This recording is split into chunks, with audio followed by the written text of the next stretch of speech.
muslimin dan muslimat, kalaulah kita perhatikan pada hadis yang ke-9 ni, hadis yang ke-9 ni cukup ringkas. Cukup ringkas. Dan kita kena ingat tuan-tuan, muslimin dan muslimat, hadis Nabi ni dia bersifat al-jawami'ul kalam. Al-jawami'ul kalam maksudnya kata-kata yang padat, yang terhimpun padanya segala-galanya. Walaupun Nabi SAW bercakap benda yang ringkas saja, tetapi dalamnya padat, di dalamnya penuh dengan semua perkara, ilmunya, pengajarannya, hikmahnya dan sebagainya. Ini yang kata kehebatan hadis Rasul sallallahu alaihi wasallam. Macam hadis yang kita baca ni ringkas sangat. Nabi kata la darara wala dirar. Yang bermaksud janganlah kita memudaratkan orang lain. Tak boleh seseorang itu memudaratkan orang lain, dan jangan pula, dan kita juga tidak boleh memudaratkan diri kita sendiri. Itu. Jangan memudaratkan orang lain. Tak boleh. Ini kaedah ni, kaedah hadis ni diambil oleh ulama fiqh. Daripada benda yang kecil sampai benda yang besar, tak boleh kita memudaratkan orang lain, tak boleh. Itu. Daripada benda yang kecil dalam kehidupan kita berkeluarga, tak boleh kita mudaratkan keluarga kita sendiri. Sampailah ke dalam masyarakat kita, tak boleh kita memudaratkan jiran kita, kawan-kawan kita dan sebagainya. Sampailah kepada soal pemerintahan negara, tak boleh kita memudaratkan negara kita, rakyat kita dan sebagainya. Tak boleh. Dan macam ni dok TPPA tu, mudarat tu. Lepas ni habislah kita di antara yang jadi efeknya nanti, peniaga-peniaga kita akan hancur.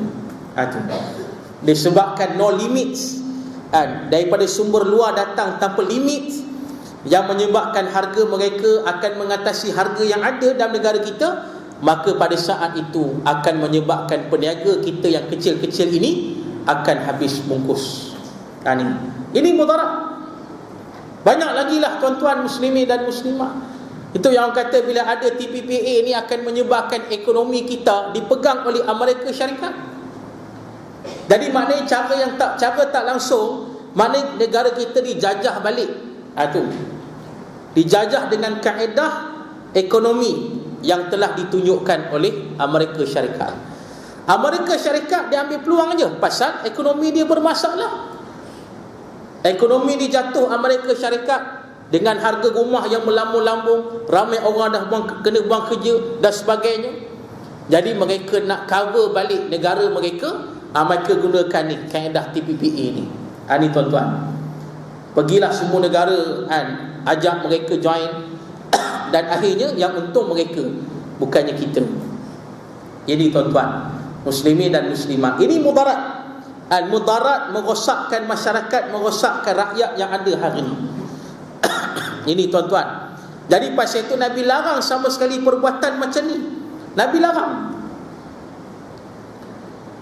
Pasal memudaratkan manusia ni benda yang jelas, yang boleh menyebabkan berlaku penganiayaan, menyebabkan berlaku kezaliman. Bila berlaku kezaliman, masyarakat akan hancur binasa, akan rosak habis. Pasal itu kezaliman ni benda yang sangat dilarang oleh Allah Ta'ala. Ni tuan-tuan. Jadi Nabi sebut jelas dah benda ni. Tapi manusia tak indah. Kadang-kadang ada para alim ulama pun yang mendiamkan diri, tak nak beritahu tentang tak boleh mudaratkan, daripada benda yang kecil sampai benda yang besar, tak boleh. Kita ditugaskan oleh Allah, menugaskan kita, Allah memerintahkan kita supaya saling membantu orang, beri manfaat pada orang lain. Itu sepatutnya. Kita membantu orang yang susah, kita membantu rakyat-rakyat yang susah, itu sepatutnya. Tapi yang berlaku hari ni habis. Dah lah kena GST. GST tuan-tuan, semua orang kena cukai ni. Orang miskin, asnaf zakat pun kena GST tuan-tuan. Ini kena ingat tuan-tuan. Nak kena cukai pada orang kaya tak apa, ini orang miskin pun kena. Orang yang layak terima zakat, orang tu pun kena GST tuan-tuan. Muslimin dan muslimat habis. Tapi masalah orang kita hari ni macam tu juga. Ini untuk negara tak apa. Lama-lama hilang juga sabar ni. Tu nasib baik ustaz nanti datang ni mengajar ilmu perubatan Islam. Sereda sikit tuan-tuan. Ni muslimin dan muslimat. Ni tuan-tuan. Jadi ni yang kita rasa sedih dah hari ni, akhir zaman ni, macam-macam dah kan. Tadi ada seorang ustaz Al-Fadhil disebut, dia kata ini TPPA ni antara salah satu kaedah new order nak menguasai dunia kan. Dia tunjuklah kaedah-kaedah tu kan. Pada depan ni dia kata wang ringgit tak dipakai dah, mata wang tak dipakai dah, mereka akan gunakan nombor-nombor tertentu untuk perusahaan perniagaan. Jadi ini semuanya ke arah New World Order yang telah dirancang oleh musuh Islam daripada Yahudi sampai hari ini untuk menguasai dunia. Itu bagi pandangan dia lah. Jadi benda tu tak mustahil lah. Mungkin ni antara bentuk-bentuk dia lah ke arah nak mencapai ke tahap tersebut. Benda-benda yang merosakkan manusia ni. Jadi kata Nabi SAW, jangan mudaratkan orang, dan pada waktu yang sama jangan pula kita memudaratkan diri kita sendiri. Ini jelas. Kita dah dengar firman Allah, apa kata Allah kan, jangan kamu campak diri kamu dalam kebinasaan. Jangan kita buat benda-benda yang boleh merosakkan diri kita, yang boleh merosakkan jiwa kita, bahkan boleh merosakkan segala yang ada pada kita.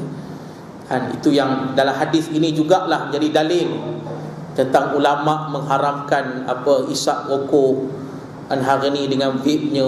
Pasal apa? Dia merosakkan diri sendiri. Kita cari pasal, kita memudaratkan diri kita sendiri. Jadi pasal itu benda-benda macam tu dilarang oleh syarak. Kita kena tinggalkanlah, kena jauhkanlah perbuatan-perbuatan yang disebut tadi. Tak kisahlah walaupun ada yang kata makruh ke apa sekalipun, dia tetap menyebabkan kita mudarat. Bila kata mudarat, tinggalkan sama sekali. Ini jalan yang terbaik. Baik, seterusnya hadis yang ke-10. An Tamim ad-Dari radhiyallahu ta'ala anhu 'anil Nabi sallallahu alaihi wasallam qala ad-dinun nasihah. Qulna liman? Qala lillahi wa likitabihi wa lirasulihi wa liya'immatil muslimina wa ammatihim. Rawahul Muslim, yang bermaksud daripada Tamim ad-Dari radhiyallahu anhu berkata bahwasanya Rasulullah sallallahu alaihi wasallam bersabda, agama itu nasihat. Kami bertanya, bagi siapa wahai Rasulullah? Baginda menjawab, bagi Allah Ta'ala, bagi kitabnya, bagi rasulnya, bagi pemimpin kaum muslimin, dan bagi orang awam di kalangan mereka. Baik, jadi muslimin dan muslimat yang dirahmati oleh Allah, hadis ini juga satu hadis yang terkenal yang diceritakan oleh seorang sahabat Nabi yang bernama Tamim ad-Dari radhiyallahu anhu. Boleh sebut nama sahabat Nabi Tamim ad-Dari ini, teringat satu kisah terkenal lah, kisah yang terkenal tentang hadis yang panjang, riwayat Imam Muslim dan sebagainya, tentang Fatimah bin Qais radhiyallahu anha yang meriwayatkan satu hadis yang panjang lebar yang menceritakan bagaimana satu hari Nabi sallallahu alaihi wasallam panggil semua untuk solat berjemaah, laki-laki dan perempuan. Nabi panggil semua. Kata Fatimah bin Qais yang meriwayatkan hadis ni, dia kata lepas habis solat ni, Nabi terus duduk di atas mimbar. Maknanya bukan hari Jumaat. Sebab Nabi duduk. Kalau khutbah Jumaat kena berdiri. Nabi duduk. Maknanya sembahyang berjemaah tu sembahyang apa, Wallahu alam. Tapi kata Fatimah dipanggil ramai-ramai, laki perempuan untuk berjemaah dengan Nabi sallallahu alaihi wasallam. Habis-habis solat, Nabi duduk atas mimbar. Dan Fatimah bin Qais, dia tengok dari jauh, dia muslimah, nampak dari jauh. Dia tengok Nabi ni nampak macam ada gelak-gelak sikit. Ketawa-ketawa sikit lah, macam senyum ke apalah. Jadi setelah daripada itu, Nabi pun beritahu. Nabi kata, aku nak sampaikan satu berita. Berita ni bukanlah berita yang menggembirakan dan bukanlah berita yang menakutkan. Nabi kata begitulah. Dan Nabi kata, yang pertama Nabi kata, hari ni telah datangnya Tamim Ad-Dari. Nabi istiharlah. Nabi kata, hari ni datang Tamim Ad-Dari, seorang yang kuat dengan Kristian, dengan Nasara. Ni Tamim Ad-Dari ni seorang yang kuat dengan Nasara. Dia datang bertemu dengan Nabi sallallahu alaihi wasallam dan akhirnya dia berbai'ah dan dia masuk Islam. Tu dia. Maknanya pada hari tu yang nampak Nabi duk seronok sikit tu. Pasal Nabi beritahu hari ni datang seorang yang kuat Kristian, iaitu Tamim Ad-Dari, berbai'ah dengan Nabi dan masuk Islam. Tu. Dan yang kedua Nabi kata Tamim Ad-Dari menceritakan sesuatu yang pernah aku ceritakan pada kamu semua. Tu dia. Ini cerita pasal apa? Pasal Dajjal. Ini Tamim Ad-Dari lah orang yang jemput Dajjal tu. Kisah yang terdampar di pulau, yang dia pergi turun dekat pulau tu, jumpa Al-Jassasah, seekor binatang yang besar, yang lebat bulunya, sampai dia kata tak tahu mana nak beza depan dengan belakang, lebat sangat bulu dia. Tu. Dan Al-Jassasah ni pula boleh cakap pula, memperkenalkan dirinya, namanya Al-Jassasah. Bila Tamim Ad-Dari tanya, siapa engkau ni, jenis apa, binatang apa ni? Al-Jassasah kata, kau tanya orang dalam gua tu ada seseorang, kau boleh tanya dia macam-macam. Itu yang Tamim Ad-Dari dan kumpulan dia masuk, dan akhirnya bertemulah dengan Dajjal, yang sedang terikat dengan rantai besi, lehernya, tangannya, kakinya. Dan berlakulah pertanyaan demi pertanyaan. Soalan yang pertama Tamim Ad-Dari tanya, siapa engkau? Dia tak jawab. Dia tanya soalan dulu. Ni Dajjal ni ditanya dulu. Dia tanya dekat dekat tempat sekian-sekian tu buah kurma dia tumbuh lagi tidak? Dia tanya itu. Jadi Tamim Ad-Dari kata, ya masih ada lagi, buah kurma tu keluar lagi. Jadi Dajjal dia kata, hati-hatilah, satu hari nanti dia tidak akan berbuah lagi. Tu. Lepas tu dia tanya lagi. Dia kata dekat tasik sekian-sekian tu air dia masih ada lah. Tamim kata masih ada lagi air, masih banyak lagi. Dia kata hati-hatilah, satu hari nanti tasik tu akan kering habis. Tu. Dia tanya pula, di tempat sekian-sekian ada mata air, orang kampung di situ guna lagi tak mata air tu untuk menyiram tanaman mereka? Dia tanya macam-macam, dia tanya benda-benda macam tu. Jadi Tamim kata, ya masih ada lagi mata air tersebut, orang kampung situ masih gunalah air mata air itu untuk siram sebagainya lah. Jadi tuan-tuan muslimin dan muslimat, bila tanya-tanya macam tu, barulah Dajjal ni mengaku. Bila ditanyalah sekali pasal Nabi Muhammad sallallahu alaihi wasallam, kan dia kata dah, bila Tamim kata dah ada Nabi dah keluar di kalangan bangsa Arab sebagainya. Jadi Dajjal kata, dia kata dah dekatlah masa dia untuk muncul. Tu. Bila Nabi dah keluar, bila Nabi sudah diutus sebagai Rasul, maka Nabi dah dapat kejayaan, maka dia kata dah dekatlah masa untuk dia muncul. Lepas dia cakap macam tu, barulah dia mengaku dia Dajjal. Tu. Jadi benda inilah yang Tamim Ad-Dari sampaikan kepada Nabi SAW. Dan Nabi tidak menafikan. Memang Nabi kata tu sungguhlah, cerita yang aku cerita selama ni, yang kata Dajjal inilah. Itu dia. Nak menunjukkan pada kita muslimin dan muslimat, memang Dajjal itu sudah pun ada. Cuma dia tak muncul lagi lah, belum tiba masa lagi. Dan bila dia akan muncul tu, wallahu a'lam lah.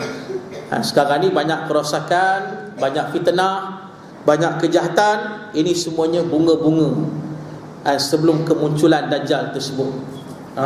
Tu dia. Jadi pokoknya hadis yang kita baca hari ini diriwayatkan oleh Tamim Ad-Dari radhiyallahu anhu.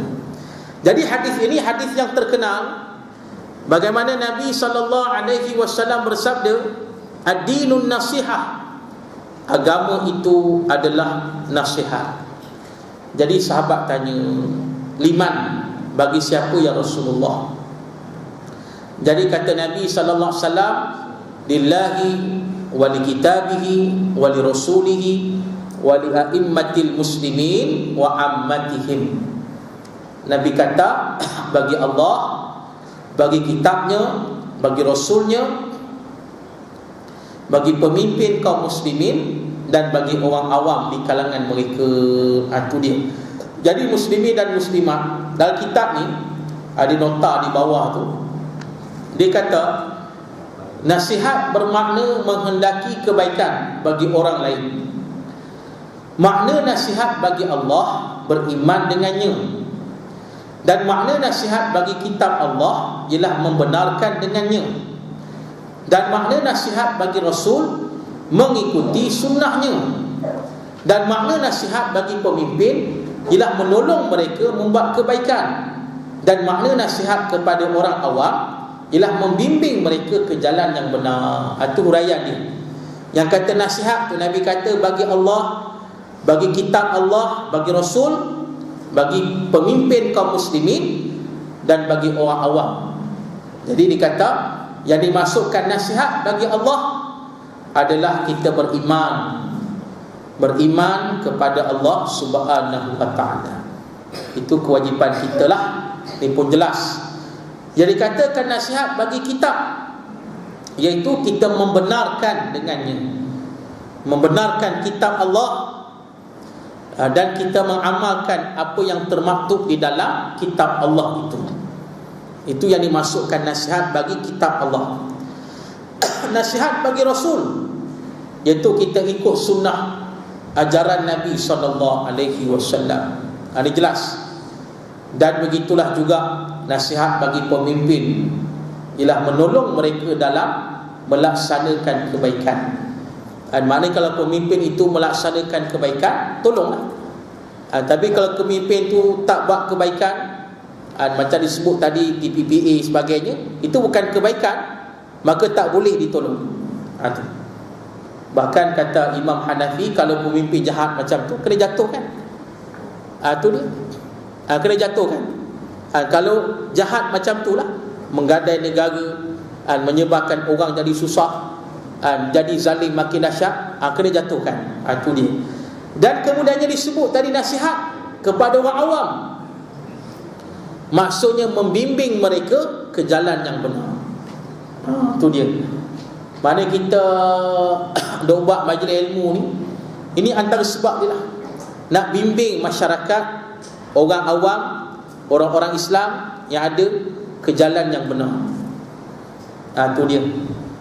Jadi maknanya kita kena banyakkan lagi aktiviti ilmu, kita banyakkan lagi majlis ilmu, kita gunalah apa kaedah sekalipun, supaya masyarakat hari ini akhirnya mereka kembali kepada jalan yang benar. Jangan kita putus asa lah, jangan kita rasa kecewa, jangan kita rasa cepat mengalah. Jangan. Pasal memang ni banyak dugaan. Bila kita nak ajak orang kembali pada jalan yang benar, sangat banyak ujian, sangat banyak dugaan. Ini tuan-tuan. Sampai dah Ustaz? Apa lagi? Baik, masuk hadis seterusnya. Sebab hadis-hadis ni kita tak berhuraian panjang-panjang, sebab dia bab ni, bab kedua ni, hadis-hadis yang dibaca selalu dah. Dan hadis-hadis ni kalau tuan-tuan perhati, banyak dah kita hadis 40. Hadis 40 Imam Nawawi tu, yang tuan-tuan mengaji tu, hadis-hadis dalam bab yang kedua ni banyak dah kitab tersebut. Baik. Hadis yang ke-11. An Abi Hurairah radhiyallahu taala anhu annahu sami'a an-nabi sallallahu alaihi wasallam yaqul ma nahaitukum anhu fajtanibuh wa ma amartukum bihi faf'alu minhu mastata'tum fa indama halakal ladzina min qablikum bikathrati masailihim wa ikhtilafihim ala anbiya'ihim muttafaqun alaih. Yang bermaksud daripada Abu Hurairah radhiyallahu anhu bahwasanya beliau mendengar Rasulullah sallallahu alaihi wasallam bersabda, apa-apa yang aku larang kamu daripadanya, maka hendaklah kamu tinggalkan. Dan apa-apa yang aku suruh kamu membuatnya, maka hendaklah kamu mengerjakannya sekuasa kamu. Maka hanya saja binasa umat-umat sebelum kamu kerana mereka terlalu banyak bertanya dan mereka menyalahi perintah nabi-nabi mereka. Itu dia. Nabi kata, yang aku larang kamu daripadanya, maka tinggalkanlah. Yang aku suruh, buatlah. Senang je. Itu Islam. Senang je. Yang Nabi larang, tinggalkan. Yang Nabi suruh, kita buat. Buatlah sekuasa kita. Faf'alu minhu mastata'tum. Buatlah sedaya upaya kita. Apa yang Nabi suruh kita buat, yang Nabi larang kita tinggalkan. Jelas. Yang diharamkan tinggalkan, yang diwajibkan buat. Itu yang dikatakan ajaran Islam yang sebenar. Senang saja. Baik. Dan kata Nabi banyak binasa umat-umat yang terdahulu kerana mereka terlalu banyak bertanya dan sering menyalahi perintah nabi-nabi mereka. Bikathrati masailihim wa ikhtilafihim ala anbiya'ihim. Dan suka bertanya ni maknanya tanya tikai lah. Perintah Rasul kata macam ni buatlah, tapi banyak pula soal.